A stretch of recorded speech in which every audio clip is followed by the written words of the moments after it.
Okay, now let's start with our next topic, that is proposal और offer.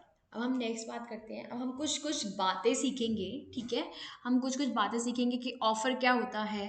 Right, again offer हम बता चुके हैं. When one person signifies to another person his willingness, या तो कुछ करना या किसी को कुछ करने के लिए मना करना, या तो विलिंगनेस टू डू और to abstain from doing.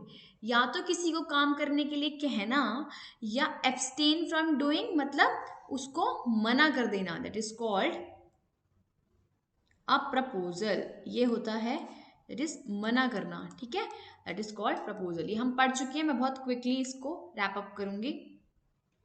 The person making the proposal, जो पर्सन ऑफर देता है, जो पर्सन प्रपोजल देता है, जैसे हमारे एग्जाम्पल में ए ऑफर दे रहा था बी को कि भाई मेरी कार लेगा क्या, तो उसको प्रॉमिसर और ऑफरर कहा जाता है. तो एग्जामिनेशन में किसी भी नाम से आपको क्वेश्चन दिया जा सकता है. और जो person, the person to whom, जो ऑफर देता है उसको प्रॉमिसर, जैसे कि यहाँ पर था, ये एक था, ये बी था, तो इसको क्या कहा जाता है, प्रॉमिसर और ऑफरर, और इसको बोला जाता है प्रॉमिसी और ऑफरी. ठीक है जी, चलिए आगे क्या कहते हैं.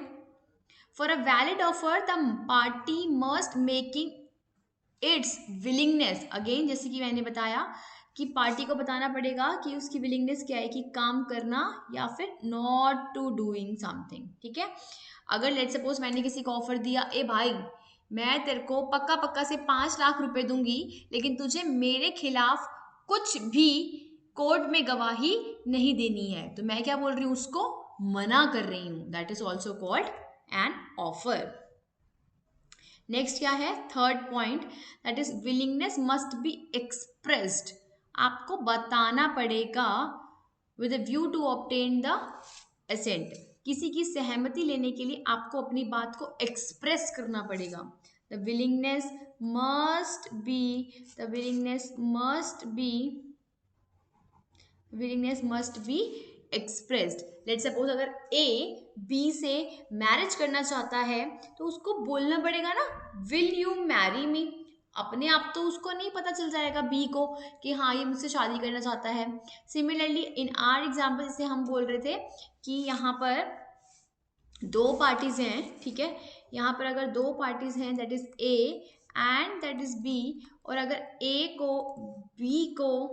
ने अगर बी को बाइक सोल्ड करनी है, तो उसको बोलना पड़ेगा, उसको एक्सप्रेस करना पड़ेगा. ठीक है जी, चलिए नेक्स्ट कह रहे हैं, offer can be positive as well as negative. जैसे कि हमने बोला कि ऑफर ये भी हो सकता है, कि किसी को काम करने के लिए मना कर देना, या फिर किसी को काम करने के लिए offer can be positive and can be negative. किसी को बोलने के लिए या फिर किसी एक्ट को ना करने के लिए भी बोला जा सकता है. ठीक है, चलिए अब हम बात कर रहे हैं काइंड्स ऑफ ऑफर. हम बोल रहे हैं कि अलग अलग प्रकार से ऑफर दिया जाता है. अभी तक हमने पढ़े थे टाइप्स ऑफ कॉन्ट्रैक्ट्स, अब हम पढ़ रहे हैं काइंड्स ऑफ ऑफर. कैसे दिया जाता है, express offer, implied offer, to whom made, general offer and the specific offer. अभी हम वन बाय वन करके पढ़ते हैं. कह रहे क्लासिफिकेशन ऑफ ऑफर, ऑफर को किस किस तरीकों से क्लासिफाई करा गया है वो पढ़ेंगे. ठीक है, जनरल ऑफर, स्पेशल ऑफर, ये सब रीड करते हैं. चलो आ जाओ. Journal offer, number 1 is journal offer.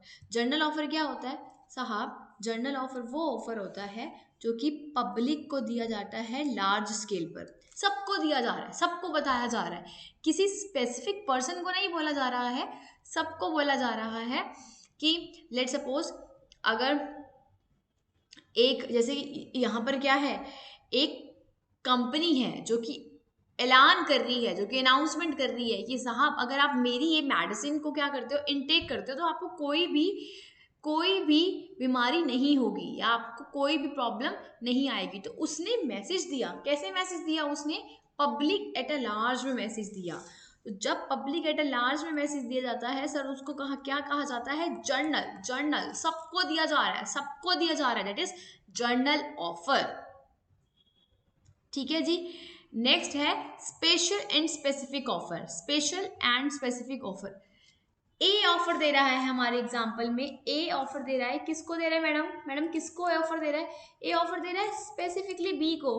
B, भाई बी सुन, क्या तू मेरी बाइक परचेस करेगा? तो it is made to a specific person, it is made to a specific person, that is called special और स्पेसिफिक ऑफर। स्पेसिफिक और ascertained person, आपने असर्टेन कर लिया कि हाँ ये वाला पर्सन है। ठीक है। नेक्स्ट आ रहा है क्रॉस ऑफर। क्रॉस ऑफर क्या होता है सर? क्रॉस ऑफर क्या होता है? क्रॉस ऑफर का मतलब देखो, बहुत ध्यान से समझना, ठीक है। क्रॉस ऑफर का मतलब क्या होता है? जैसे कि दो पार्टीज थी यहाँ पर, अगेन ए और बी। ए चाहता है कि मैं बी की बाइक परचेज कर लूँ, ठीक है। ए चाहता है कि मैं बी की बाइक परचेज कर लूँ, और बी भी यही चाहता है कि मैं ना ए को गाड़ी सोल्ड कर देता हूँ। तो क्रॉस ऑफर वो ऑफर होते हैं जो कि आप सेम चीज़ की बात कर रहे हो। जैसे कि इस एग्जाम्पल में हम बात सेम चीज़ की कर रहे हैं, दैट इज बाइक की बात करी जा रही है। लेकिन ना ए को पता है कि ए बी को बेचना चाहता है, ना बी को पता है कि ए उसको बेचना चाहता है, ठीक है। दोनों पार्टीज में से किसी को ये नहीं पता कि सामने वाला पर्सन वो उस प्रोडक्ट को, उस बाइक को मुझे देना चाहता है। पढ़ो।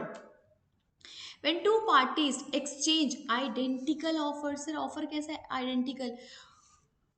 ए बी को दे या बी ए को दे, this is called cross offer. लेकिन दोनों को ये नहीं पता कि सामने वाली पार्टी उसको ऑफर देना चाह रही है। मैडम मैडम कंफ्यूज हो गए, थोड़ा समझ नहीं आ रहा। होल्ड ऑन, देखो, अगर ए ने बी को ऑफर दिया कि मुझे अपनी बाइक खरीदनी है, ठीक है, मुझे अपनी बाइक बेचनी है, ठीक है।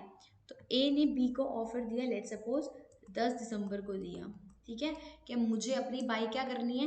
बेचनी है। अब अगर ये बी को मैसेज मिल गया तो अगर उसने यस बोल दिया तो ये एक्सेप्टेंस हो गई ना, ऑफर थोड़ी रहा। लेकिन बी ने भी ये ऑफर निकाला कि ना मुझे ए की बाइक खरीदनी है, मैं ना ऑफर देकर देखता हूँ ए को। इसने ऑफर कब निकाला? इसने भी 10 दिसंबर को ही ऑफर निकाला। इसका मतलब आइडेंटिकल ऑफर निकाला बाइक के रिगार्डिंग, दोनों ने आइडेंटिकल ऑफर निकाला। लेकिन कैसा ऑफर निकाला? इग्नोरेंस ऑफ ईच अदर में निकाला। दो आइडेंटिकल ऑफर निकाला, लेकिन किसी को नहीं पता था कि सामने वाला पर्सन क्या कर रहा है, सेम ऑफर दे रहा है। ठीक है जी, this is called cross offer. Next आता है काउंटर ऑफर। काउंटर ऑफर को बोला जाता है कंडीशनल एक्सेप्टेंस भी बोली जाती है। मैडम कैसे? जैसे कि काउंटर का मतलब होता है आप नेगोशिएट कर रहे हो, आप सामने वाले पर्सन से नेगोशिएट कर रहे हो। जस्ट एन एग्जाम्पल, यहाँ पर मेरे पास दो पार्टीज हैं, ठीक है। यहाँ पे दो पार्टीज हैं, that is A B. A bike बेच रहा है और बी को पेमेंट करनी है, बट ए ने बोला कि मैं 50,000 ही दूंगा, बाइक दे रहा हूं तो मैं कम से कम 50,000 रुपये ही लूंगा तुझसे, मैं 50,000 से नीचे का नहीं देने वाला हूं, ठीक है। बट बी क्या कह रहा है? ए ने क्या दिया है? चलो दोबारा से समझते हैं, ठीक है, एक मिनट दो। ए क्या दे रहा है बी को? ए बी को दे रहा है बाइक। इन अगेंस्ट ए को क्या चाहिए? पैसे चाहिए। तो ए कह रहा है कि मैं आपसे 50,000 रुपीज़ लूंगा बी, मैं 50,000 से नीचे का माल नहीं बेचूंगा, मैं 50,000 से नीचे की बाइक नहीं बेचूंगा, ठीक है जी।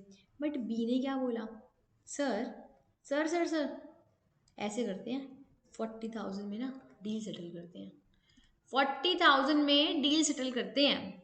दिस इज व्हाट नेगोशिएशन, ठीक है, दिस इज व्हाट, नेगोशिएशन। तो जब नेगोशिएशन हो जाती है तो उसको क्या बोला जाता है, counter offer and conditional acceptance.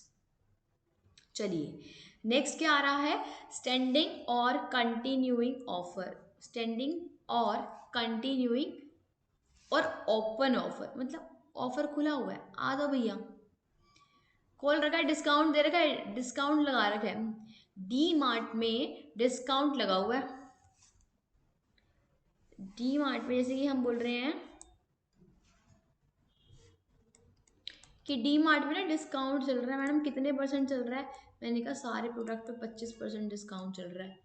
ये ऑफर ओपन है, सबके लिए ओपन है, कंटिन्यूइंग ऑफर है, टिल, हमने बोला टिल न्यू ईयर तक ये ऑफर ऑन रहने वाला है, तो ये ऑफर ओपन है टिल न्यू ईयर तक। तो ये कैसा हो गया सर, स्टैंडिंग, कंटिन्यूइंग और ओपन ऑफर हो गया है। ठीक है जी, बात समझ में आती है। चलिए चलिए चलिए चलिए नेक्स्ट टॉपिक करते हैं, नेक्स्ट टॉपिक की टूवर्ड्स चलते हैं, ठीक है।